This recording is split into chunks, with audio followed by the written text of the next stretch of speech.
دیکھیے اس کے لیے رابطے ہونے کی ضرورت ہی نہیں ہے، اس کے لیے کامن سینس ہونے کی ضرورت ہے. اور کوئی جو جج ہے، اب مجھے بتائیے نا کہ ایک ایسی کورٹ میں جس کو پرائم منسٹر جو ہے وہ کسی وقت بھی جج کو صوبہ بدل کر سکے یا ڈسمس کر سکے، کون آنریبل آدمی جو ہے وہ جج بنے گا؟ سو اس لیے یہ جو کنسرن ہے یہ تو ایک کامن سینس ہے کہ ہر جج جو ہے وہ اس کے خلاف کھڑا ہوگا، ہر وکیل اس کے خلاف کھڑا ہوگا. ٹھیک ہے، جنہوں نے چند لوگ ہوتے ہیں جنہوں نے خالی نوکری کرنی ہوتی ہے، لیکن فار ایگزامپل ابھی ہمارے جو سپریم کورٹ کے ججز ہیں ان کا نوکری تو مسئلہ نہیں ہے نا. دے آر ججز فار سم آئیڈیاز، اور ان کو ظاہر ہے کہ وہ کھڑا ہونا ہے. Thank you so much, Fawad Chaudhry Saab, and let's take a short break here.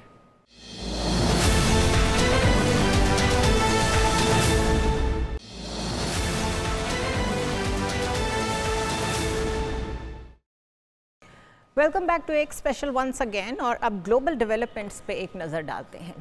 Donald Trump کا لیٹسٹ بیان کہ hit the Iran's nuclear sites first and rest will be seen later, یہ اس بات کا ثبوت ہے کہ یو ایس فارن پالیسی میں اسرائیل کی سپورٹ ایک بنیادی حصہ ہے.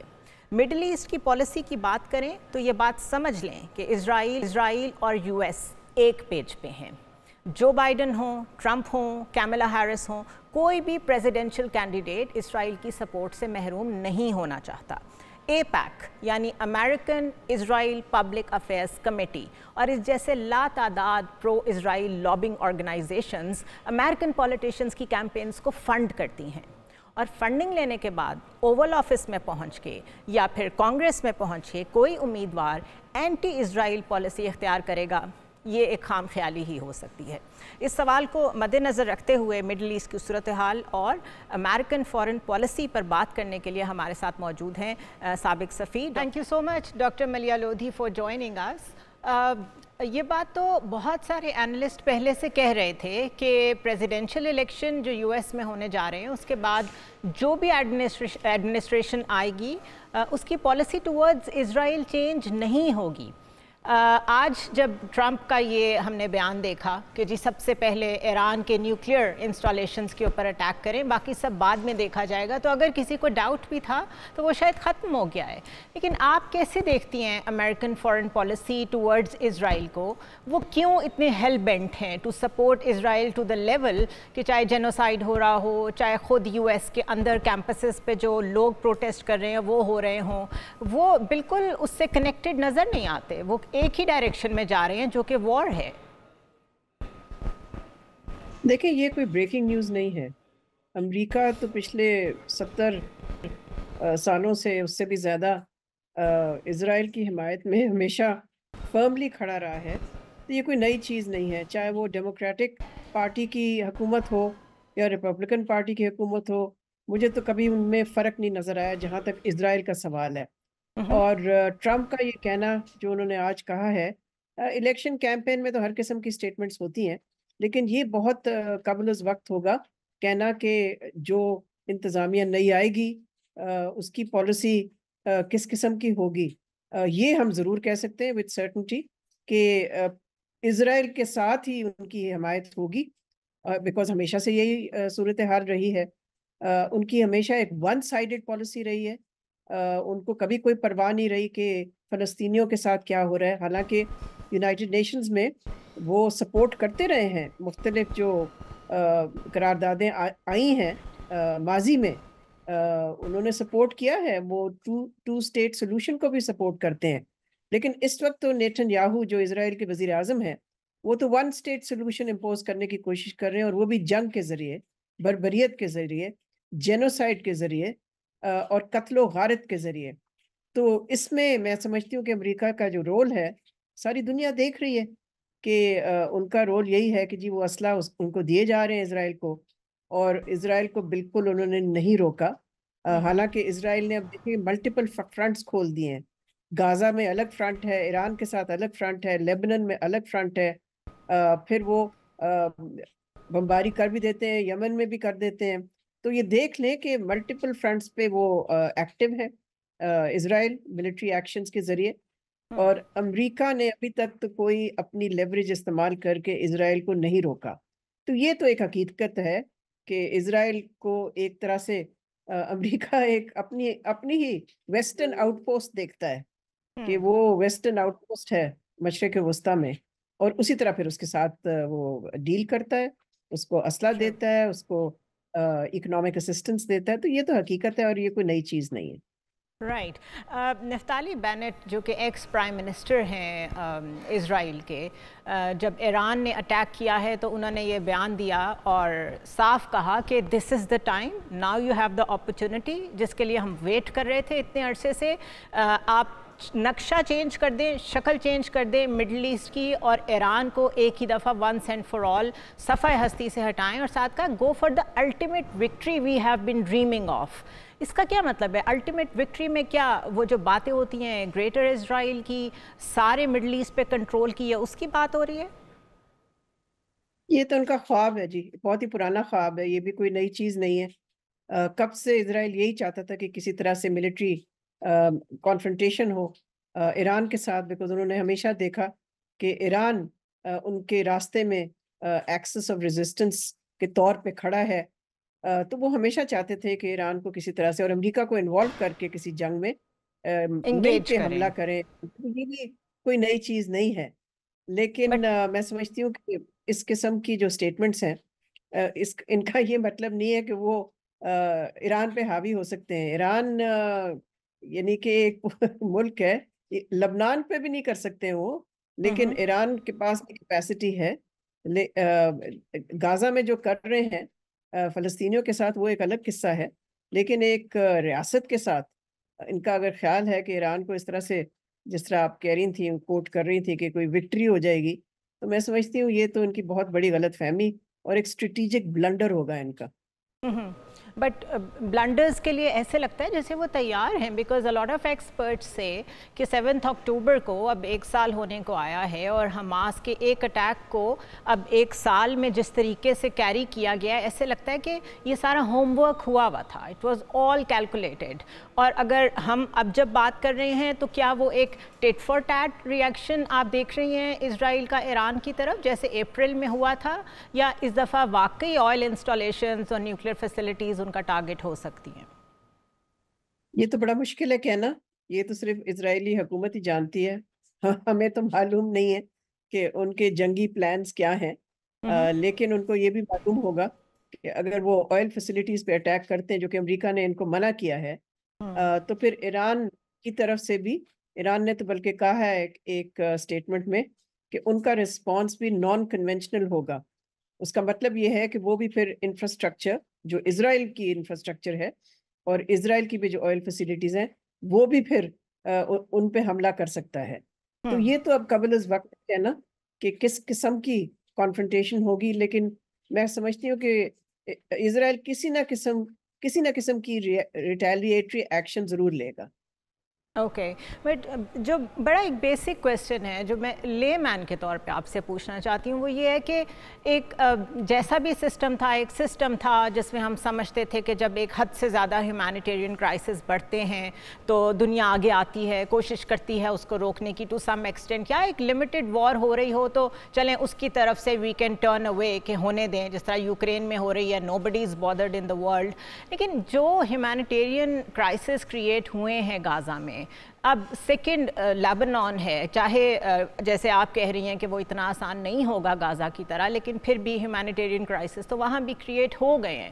اس کو روکنے والا کون بچا ہے؟ یو این کی رٹ ہمیں نظر نہیں آ رہی، انٹرنیشنل کورٹ کے جو وارنٹس تھے اگینسٹ بنجامن نتن یاہو، ان کی بھی کوئی رٹ نظر نہیں آ رہی. اب کون ہے جو لیوریج لے؟ یہ کس طرح چیزیں میٹیگیٹ ہوں گی؟ دیکھیں، اس میں 2 پہلو ہیں جو میں سمجھتی ہوں کہ میرے جواب میں جس کو میں ہائی لائٹ کر سکتی ہوں. ایک تو یہ کہ جو فنڈامنٹل ذمہ داری ہے دنیا میں یہ اس قسم کی جنگیں روکنے کی، اس قسم کی کاروائیاں روکنے کی، وہ ہے یو این سیکیورٹی کاؤنسل کے پاس. یو این سیکیورٹی کاؤنسل کیا ہے؟ UN security council is controlled by 5 permanent members, یعنی کہ ان کے جو 5 پرماننٹ ممبرز ہیں جن کے پاس ویٹو پار ہے، وہ کنٹرول کرتے ہیں. وہاں ہم نے دیکھا ہے کہ امریکہ نے بار بار جو قراردادیں سامنے آئی ہیں جس میں کہ جنگ بندی کی اپیل کی گئی ہے، کال دی گئی ہے، تو انہوں نے اس کو ویٹو کیا.